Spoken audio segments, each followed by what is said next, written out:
In a growing showdown over the Mueller report, the U.S. House Judiciary Committee votes to hold Attorney General William Barr in contempt of Congress, escalating the Democrats' legal battle with the Trump administration. Meanwhile, Donald Trump signs an executive order imposing new sanctions on Iran after it announced it is relaxing some restrictions on its nuclear program. And speaking to France 24, the leader of Libya's UN-backed government says he hopes President Macron will do more to support him against the threat of a rebel leader who last month launched an offensive on Tripoli. Those are our top headlines here on France 24. I'm Alexander Rolcott. Now we begin in the United States, where the House Judiciary Committee has voted to hold William Barr in contempt of Congress in the continued fight for access to the Mueller report. Democrats took the rare step after the U.S. Attorney General refused to submit an unredacted version of the special counsel's findings. President Donald Trump hit back, invoking the principle of executive privilege for the first time to shield the report from public view. Emerald Maxwell tells us more. The ayes have it. Raising the stakes again in the standoff between Congress and the Trump administration. A Democratic-led House panel has voted in favor of holding U.S. Attorney General William Barr in contempt of Congress. We did not relish doing this, but we have no choice. We've talked for a long time about approaching a constitutional crisis. We are now in it. Barr has repeatedly rejected Congress's subpoena to make public an unredacted version of Special Counsel Mueller's report into Russian election interference. The Attorney General argues that doing so would be breaking the law because it contains classified information. He also recommended the president assert executive privilege to stop the report's release, which the White House duly did hours before the House panel's vote. Democrats accuse Barr of putting the president's interests before the country's. They're framing the White House's defiance as an attack on Congress's constitutional rights. But Republicans say the Democrats simply want to damage Trump politically. The House Judiciary Committee voted along party lines 24-16 to recommend the full House hold Barr in contempt. What a cynical, mean-spirited, counterproductive, irresponsible step it is. But Democrats have no plans, no purpose, and no viable legislative agenda beyond attacking this administration. The bad news for Trump didn't stop there, though. As part of its own probe into Russian interference, the Republican-led Senate Intelligence Committee has issued a subpoena to the president's son, Donald Trump Jr., to testify for a second time. Now, France has expressed concern after Iran announced it would weaken some of its commitments under the nuclear deal and called on Tehran to avoid any action that could lead to escalation. Following the Iranian announcement, Donald Trump signed an executive order imposing new sanctions targeting revenue from its exports of industrial metals. The U.S. Secretary of State Mike Pompeo, meanwhile, has condemned the move alongside his British counterpart as he visited London. Simon Harding has the latest. Mike Pompeo and Jeremy Hunt standing side by side, condemning Iran's withdrawal from certain commitments of the 2015 nuclear agreement. The British Foreign Secretary was quick to urge Tehran to reconsider. We urge the Iranians to think very long and hard before they break that deal. It is in no one's interest. It is certainly not in their interest, because the moment they go nuclear, their neighbours will as well.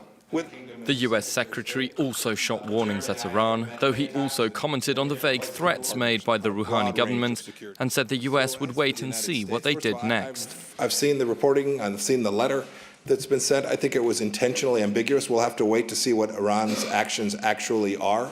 They've made a number of statements about actions they threatened to do in order to get the world to jump. We'll see what they actually do. The United States will wait to observe that.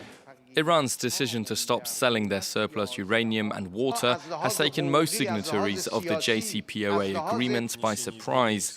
Russia, however, said that since the US's withdrawal from the pact in May 2018, the accord had become fragile. The Joint Comprehensive Plan of Action has a very complex structure. It wasn't created in a month. It took over a year.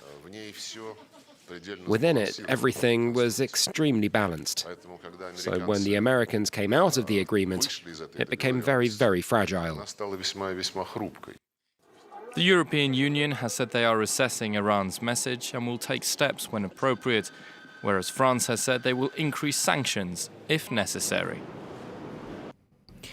Libya's UN-recognised leader Fayez al-Sarraj has been holding talks with President Emmanuel Macron here in Paris as part of a tour of Europe to shore up support for his government. It comes a month after his rival from eastern Libya, Khalifa Haftar, first launched an assault to try and take the capital, Tripoli, with a bloody standoff ongoing in the southern suburbs. This particular stop was tense for Sarraj, as members of his government have frequently accused Paris of backing Haftar. It's a somewhat frosty handshake between Emmanuel Macron and Fayez el-Sarraj, with the noticeable absence of smiles and pleasantries. The Libyan Prime Minister continued his tour of Europe with a stop in Paris.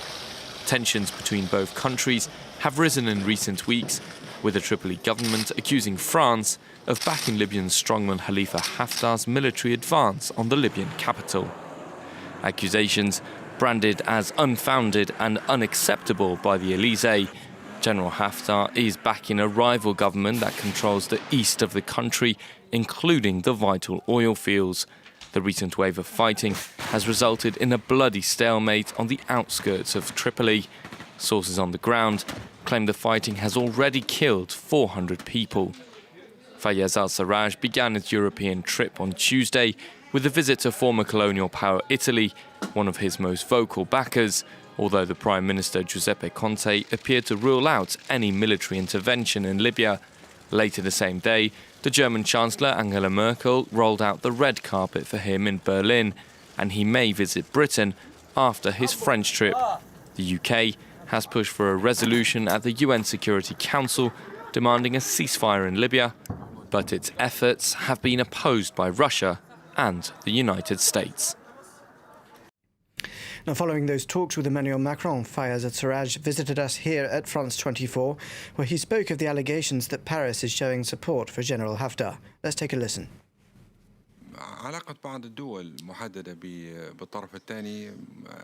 The relationship of some countries and General Haftar is very clear. Nobody has any doubt about this. What we expect from France, a country that is a friend of Libya, is to take a clearer position in the next period, to say things clearly, to express its views clearly. And we'll end with some football, and this year's Champions League final will be an all-English affair following two stunning comebacks. Trailing 1-0 from the first leg, Tottenham Hotspur got off to a terrible start against Ajax when the Dutch side scored within just 5 minutes, and they were 2-0 ahead by half-time. But Brazilian striker Lucas Moura came to the rescue in the second half, scoring a superb hat-trick, the last at 96 minutes, to send the North London club through to a final against Liverpool on June the 1st, who had scored an amazing comeback of their own against Barcelona a day earlier. And now here's the Spurs manager after the game. I think it's very close to a miracle. No one believed in us from the beginning of the season. We are so close, almost on the top four, and sure on the 1st of June in Madrid, playing the final against Liverpool. That's all we have time for on this edition, but if you want any more on any of those stories and more, do visit our website, france24.com, available in English, French, Spanish and Arabic.